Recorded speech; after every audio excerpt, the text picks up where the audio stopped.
the auntie gently sits down on the bed. Though her life is now in complete disarray, in her youth she was a top superstar. Countless people across South Korea were obsessed with her, but right at the peak of her career, she was involved in a car accident. This accident not only caused her to be disfigured, but nearly left her in a vegetative state. By the time she woke up again, 25 years had already passed. She had no idea what had happened during those 25 years. The doctor then tells Bong Cheong-ja that she was in a car accident last night at an intersection. This accident caused her memory to regress, making her forget the past 25 years and return to the happiest moment of her life. But she still has many questions in her mind, such as why nobody recognizes her. Even with memory loss, there should still be traces of her past glory on the internet. Yet information about her is as blank as a sheet of paper, completely clean, as if she never existed in this world. She thinks of her manager, Kang Do-won, believing he must know what happened to her. On her way to the phone booth, a car speeds toward her, and another accident seems imminent. At the critical moment, Officer Dako Cheol saves her. Dako Cheol is also the officer in charge of investigating this accident. 꿈이라고 해줘요. 이게 다 꿈이라고 해줘요, 제발. 제발요.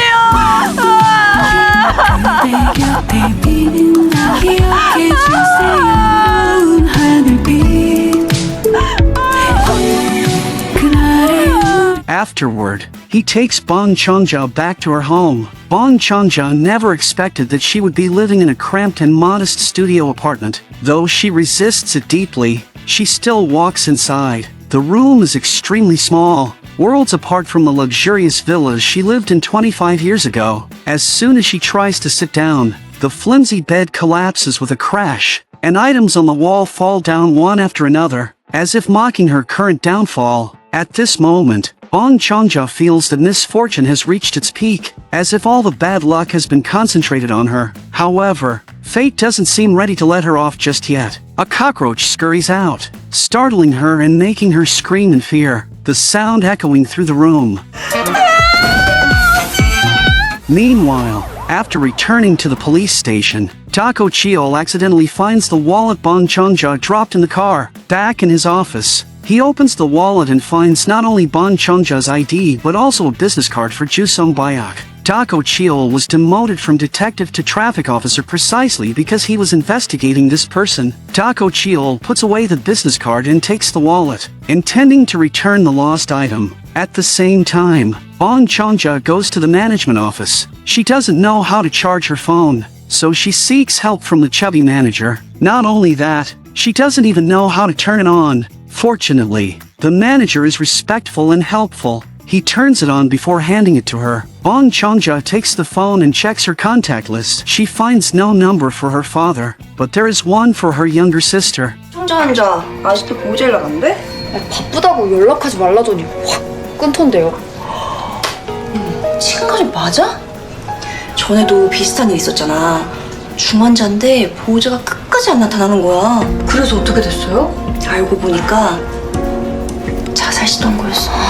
Abandoned by her family, forced out of the entertainment industry, and now living this kind of life, any one of these things would be enough to break her. She goes to the TV and sees her former rival, Ko Hee-young, who has now become a top superstar of the modern era. The opportunity that was originally meant for her was taken by Ko Hee-young, and that project made Ko Hee-young an overnight sensation, popular all over South Korea. Back in her room, Bong Cheong-ja thinks for a moment and finally decides to call her younger sister. No matter what has happened over the years, her sister is still the closest person to her in this world. However, no one answers the phone for a long time. Looking carefully, she realizes there is no signal. Bong Cheong-ja takes her phone to the balcony to search for a signal, casually tossing away the banana peel after eating. At that moment, Dako Cheol arrives at the studio apartment intending to return the wallet. From a roommate, he learns that Bong Cheong-ja is on the rooftop. As soon as he steps up,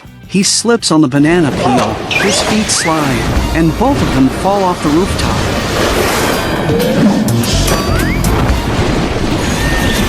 Fortunately, there is a red cloth below.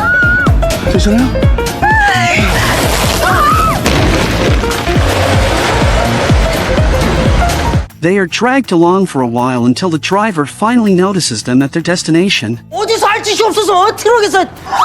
The driver thinks the two are playing some kind of thrilling game in the vehicle. Faced with this misunderstanding, they don't know how to explain and can only awkwardly slip out of the car. Dako Cheol takes out the wallet from his pocket and returns it to Bong Cheong-ja. Bong Cheong-ja doesn't want to get further involved with him and turns to leave. Dako Cheol stops her, wanting to ask about Ju Song-byok's whereabouts. Bong Cheong-ja says she has no memory of this person at all and doesn't know him. Dako Cheol has no choice but to let it go. Back home, Bong Cheong-ja empties everything from the wallet. Inside are many identical cards. The information on the cards is for a restaurant called Bong Dumplings. The next day, she follows the address on the card and finds this restaurant. To her surprise, this restaurant is actually run by her younger sister. In the past, she went to great lengths for her sister, sending her to top cram schools and hiring the best tutors. Her sister also worked hard and got into a prestigious Korean university. But now, seeing her sister making dumplings in this small restaurant, she feels both confused and disappointed. As she scolds her sister,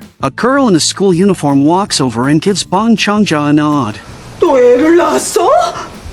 직접 보니까 어이없다, 그지? 헐, 대박. 그런 건 드라마에서 나오는 줄. 기억 상실증이란다. Bong Cheong-ja questions, is a nod all your niece gives when she sees her aunt? Who taught you to greet someone so casually? The niece says nothing. Then, Bong Cheong-ja starts scolding her sister again. 딱 보아하니 견적 나오네. 남편도 없는 꼬라지 같은데. 너 뭐 이혼이라도 한 거야? 미혼모야? Hearing this, her sister becomes completely furious, takes off her don't-eating gloves, picks up a plastic basin, and swings it at Bong Cheong-ja. Afterward, Bong Cheong-ja turns back again. She doesn't understand why her sister, who used to not even dare to meet her eyes, now starts getting physical after just a few words. Looking at the dumplings scattered all over the floor, Bong Cheong-ja thinks it's a waste to throw them away, so she takes them home intending to cook and eat them. Unbeknownst to her, someone is secretly taking photos of her from the shadows. After cooking the dumplings, Bong Cheong-ja starts eating heartily. Just then, someone calls her. The person on the other end of the line speaks with a harsh tone, demanding to know when Bong Cheong-ja plans to come to work and if she knows how exhausted everyone has been covering for her during her days off. Only then does Bong Cheong-ja realize that she actually has a job, and she quickly says she will go right away. 어디로 가면 될까요? Following the address given by her supervisor, Bong Cheong-ja arrives at a school. She never expected that her job would be as a cafeteria lady. Faced with the pile of radishes in front of her, she is stunned because she doesn't know how to chop vegetables at all, let alone use a kitchen knife. The staff around her look at her as if she's a fool. Bong Cheong-ja steels herself, picks up a radish, places it on the cutting board, and with the first cut, inspiration strikes her.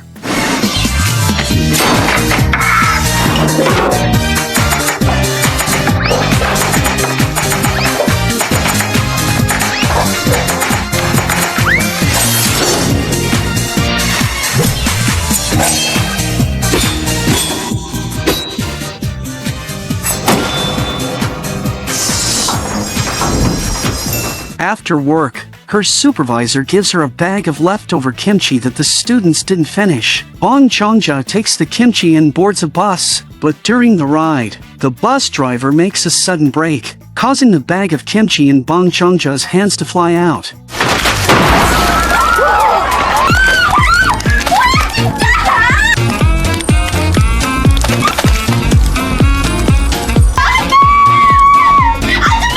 The result is that the bus driver detains Bong Cheong-ja and makes her clean up the mess. The mother of the girl who was splashed earlier calls, and Bong Cheong-ja quickly apologizes, explaining that it wasn't intentional. The girl's mother insists that Bong Cheong-ja did it on purpose because the girl didn't give up her seat. Bong Cheong-ja feels immensely wronged but has no way to argue. She thinks this unlucky day is finally about to end, but then her phone rings again. This time, it's the police calling. The driver from the accident wants her contact information, hoping to settle privately and willing to cover all medical expenses. Hearing this, Bong Cheong-ja gets excited and agrees without hesitation. After settling, the two arrange to meet. Meanwhile, Doc O'Cheol reviews the driver's dashcam footage and finds that the vehicle had been lingering near Bong Cheong-ja's studio apartment for a long time, which is highly suspicious. He also asks the colleague who interrogated the driver. The colleague says the driver was very emotionally unstable at the time,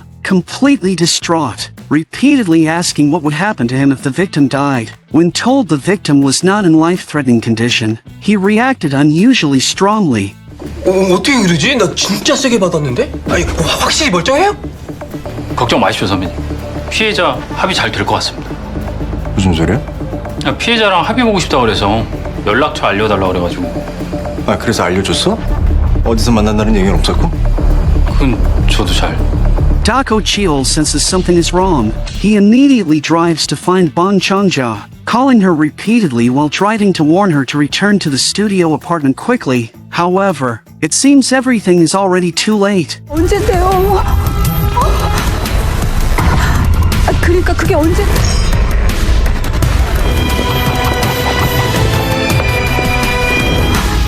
빨리 와요, 빨리.